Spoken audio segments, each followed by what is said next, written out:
garantir, como eu disse no começo, né, que o Estado financia o narco-Estado e que a parte de cultura, que já é um orçamento pequeno em todas as cidades, ela seja usada como uma contracultura, né? Então é garantir que os nossos jovens consumam cultura de verdade, né? E não que saiam dali achando que o crime compensa, que matar policial compensa e que a vida de drogas e a vida do crime compensa. Muito bem. É uma blindagem dos nossos jovens, na verdade. Exatamente. E necessária, cada vez mais necessária. Outro tema que tem repercutido significativamente, e você é uma defensora, é transformar a GCM em Polícia Municipal. Você agora só se refere aqui à GCM de São Paulo como Polícia Municipal. Do ponto de vista da ação, o que muda se isso de fato ocorre? É importante, né, só fazer esse recorte. O vereador, né, ele tem uma competência ali restrita, né, então eu não posso legislar sobre leis penais, enfim. E a parte da segurança pública do município, ela cabe aos antigos GCMs, agora Polícia Municipal.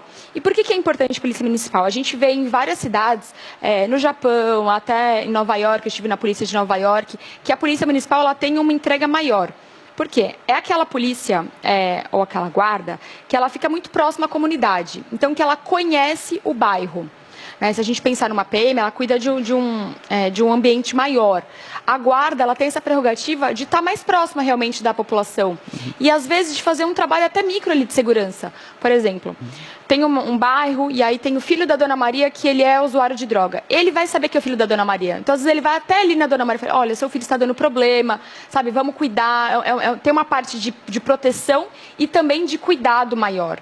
Né? E visto como a gente está, a cidade de São Paulo, a principal dor é a segurança pública, né? Que hoje em dia a gente não consegue sair de casa sem guarda o celular, às vezes quem tem possibilidade, quer ter um carro blindado, paga a segurança, porque a gente não tem o direito de ir e vir. Então a gente precisa usar de todas as forças policiais e, principalmente aqui em São Paulo, da GCM, que é muito atuante. A GCM de São Paulo é referência também para os outros municípios. Hoje a gente tem 7.500 guardas policiais, porque...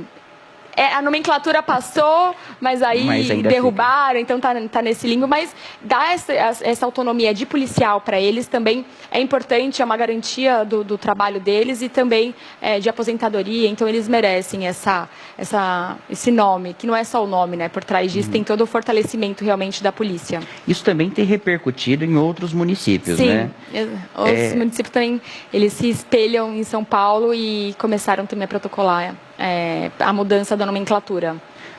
Como que você vê esse aprimoramento da condução da segurança pública? Porque a gente tem, por exemplo, como você mesma falou, São Paulo sofre com a segurança pública. Eu queria que você avaliasse o esforço municipal do prefeito Ricardo Nunes, estadual do Tarcísio de Freitas e a colaboração federal do governo Lula. Eu acho que isso a gente pode ilustrar bem aqui na Cracolândia. Como a junção do Estado junto com a Prefeitura conseguiram acabar com aquela cena de uso mais conhecida como a Cracolândia aqui no centro de São Paulo.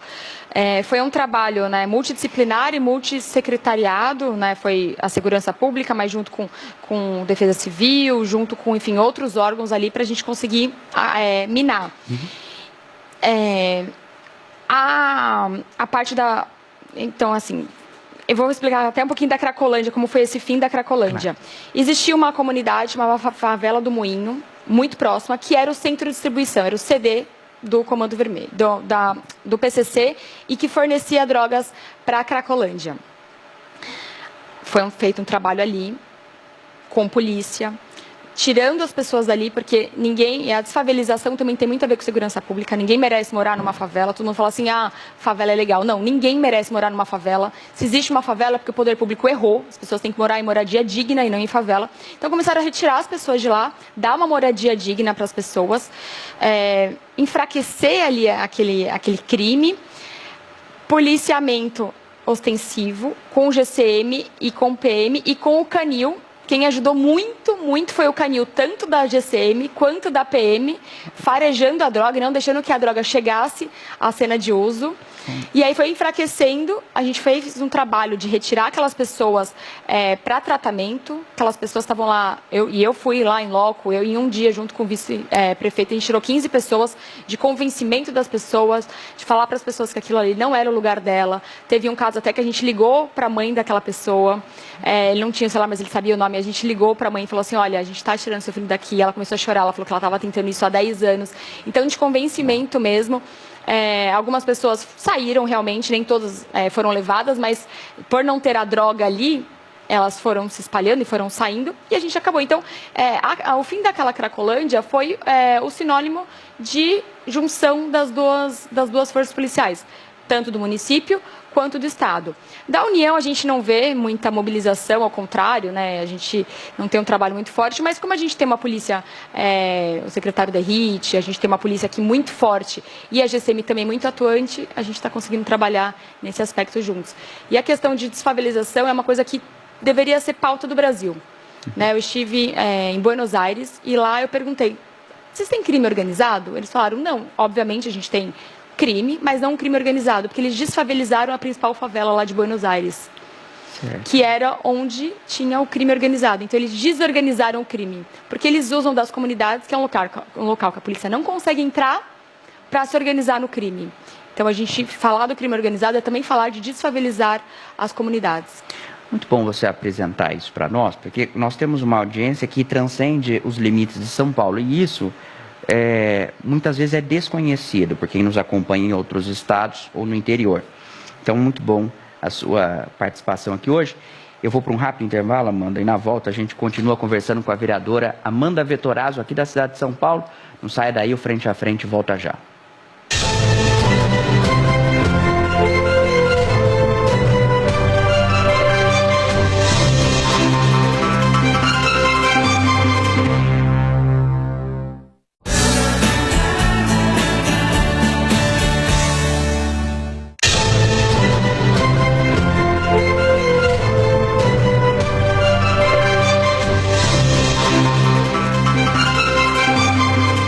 Nós voltamos com o programa Frente a Frente, conversando com a Amanda Vettorazzo, ela que é vereadora na cidade de São Paulo, repercutiu nacionalmente com um projeto de lei que proíbe que artistas façam apologia ao crime em suas canções ou apresentações, e a gente repercute isso, e conhecer um pouco sobre a nossa vereadora, que é uma vereadora de primeiro mandato, uma jovem, uma mulher que entrou nesse universo político que ainda é majoritariamente dominado pelos homens, mas que tem uma habilidade muito grande de articulação, e eu queria agora começar esse bloco entendendo como você tem percebido esse universo político, como foram seus resultados até agora, né? A gente vê que repercute muito bem ainda aqui no começo.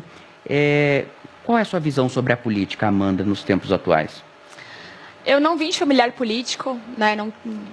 Nem pai,